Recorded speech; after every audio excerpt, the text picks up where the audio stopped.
ముక్కోటి ఏకాదశి చేస్తావా? అప్పుడు నేను ఎన్ని ఫలితాలు ఇవ్వాలి నీకు?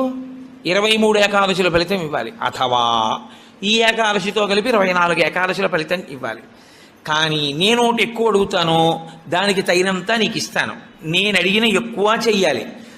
నువ్వు అడిగిన దానికన్నా కొన్ని కోటి రెట్లు ఇస్తా. 3 కోట్ల ఏకాదశుల ఫలితం ఇస్తా. కానీ మామూలు ఏకాదశుల కన్నా విరుద్ధంగా నువ్వు దీన్ని చెయ్యి. ఎందువల్ల విరుద్ధంగా చేయవలసి ఉంటుంది ముక్కోటి ఏకాదశి అంటే, మామూలు ఏకాదశి నాడు మీరు ఉపవాసం చేసేటప్పుడు పండు కాని, కాయ కాని, అథవా కాసిన పాలు కాని తాగితే ఉపద్రవం ఏం రాదు.